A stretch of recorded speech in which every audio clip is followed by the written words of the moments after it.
அன்பான வாக்காளர் பெருமக்களே, முக்கியமாக பெண்களே, மிகப்பெரிய ஒரு துரோகத்தை காங்கிரசும் திமுகவும் நேற்று உங்களுக்கு இழைத்திருக்கிறார்கள்.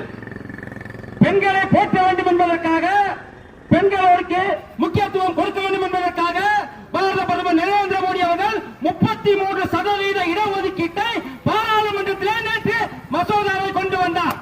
ஆனால் இங்க இருக்கக்கூடிய காங்கிரசும் திமுகவும் இணைந்து அந்த மசோதாவை தோற்கடித்திருக்கிறார்கள்.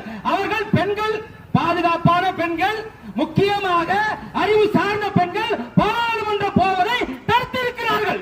இந்த மசோதா நிறைவேற்றி இருந்தால் அடுத்த பாராளுமன்ற தேர்தலில் 200 பெண்கள் எம்பியாக பாராளுமன்றம் சென்றிருப்பார்கள். ஆனால் அதை தடுத்து நிறுத்தியது இந்த காங்கிரஸ். இந்த காங்கிரசிற்கு பெண்கள் மேல் அக்கறை இல்லை, தமிழக பெண்கள் மீது அக்கறை இல்லை.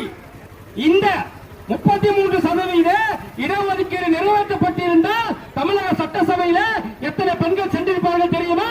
கிட்டத்தட்ட 75 பெண்கள் எம்எல்ஏக்களாக தமிழக சட்டசபைக்கு சென்றிருப்பார்கள். அதை தடுத்து நிறுத்தியது இந்த கயவன் மு.க. ஸ்டாலின் அவர்கள். மக்களே சிந்திக்க வேண்டும். பெண்களுக்கு வர வேண்டிய அந்த நிரந்தரமான 33% இடஒதுக்கீட்டை கெடுத்தது திமுக, அதற்கு துணை போனது காங்கிரஸ்.